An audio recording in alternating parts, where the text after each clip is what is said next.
ರಾಜ್ಯಸಭಾ ಚುನಾವಣೆಯಲ್ಲಿ ಈಗ ಬಿಜೆಪಿಗೆ ಅಡ್ಡ ಮತದಾನದ ಆಘಾತ ಆಗಿದೆ. ಸೋಮಶೇಖರ್ ವಿರುದ್ಧ ಕಾನೂನು ಕ್ರಮಕ್ಕೆ ಬಿಜೆಪಿಯು ಕೂಡ ಮುಂದಾಗಿದೆ.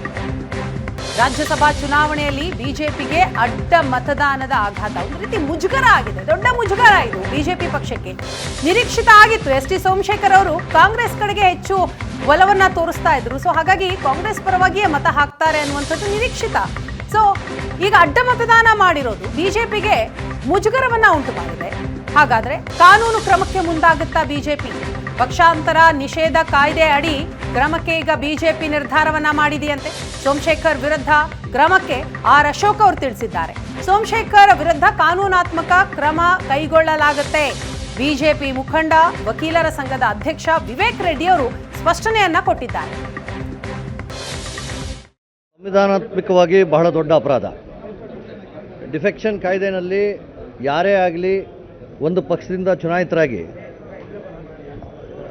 ವಿಪ್ ಜಾರಿಗೊಳಿಸಿದ ನಂತರ ಮತದಾನದಲ್ಲಿ ಆ ಪಕ್ಷಕ್ಕೆ ವಿರುದ್ಧವಾಗಿ, ಪಕ್ಷಕ್ಕೆ ದ್ರೋಹ ಬಗೆದು, ಜನರ ಆಶಯಗಳ ವಿರುದ್ಧವಾಗಿ, ಜನರು ಆ ಪಕ್ಷದಲ್ಲಿ ಅವ್ರನ್ನ ಚುನಾಯಿಸಿ ಅವ್ರನ್ನ ಆ ಒಂದು ಪರಿಸ್ಥಿತಿನಲ್ಲಿ ಅವರಿಗೆ ಮೋಸ ಮಾಡಿರುವ ಒಂದು ಪ್ರಸಂಗವನ್ನು ನಮ್ಮ ಆ್ಯಂಟಿ ಡಿಫೆಕ್ಷನ್ ಕಾಯ್ದೆಯಲ್ಲಿ ಶೆಡ್ಯೂಲ್ 10 ಸಂವಿಧಾನದಲ್ಲಿ ಘೋರವಾದ ಅಪರಾಧ ಆಗುತ್ತೆ. ಇದಕ್ಕೆ ನಾವು ಕ್ರಮ ಜರುಗಿಸೋದಕ್ಕೆ ಮಾನ್ಯ ವಿಪಕ್ಷದ ನಾಯಕರಾದ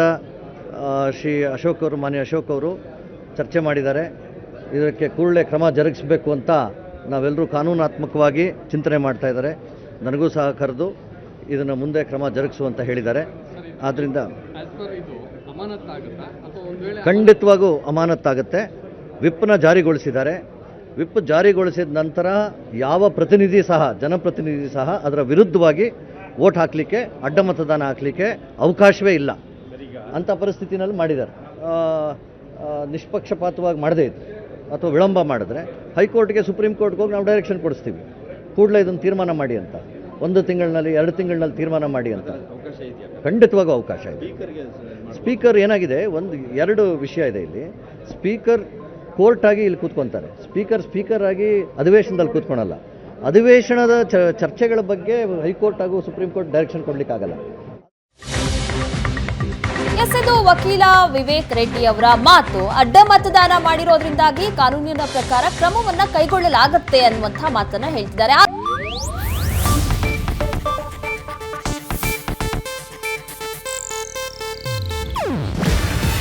ಇದು ಏಷ್ಯಾನೆಟ್ ನ್ಯೂಸ್ ನೆಟ್ವರ್ಕ್ ಪ್ರಸ್ತುತಿ. ನೀವು ನೋಡ್ತಿದ್ದೀರಾ ಏಷ್ಯಾನೆಟ್ ಸುವರ್ಣ ನ್ಯೂಸ್.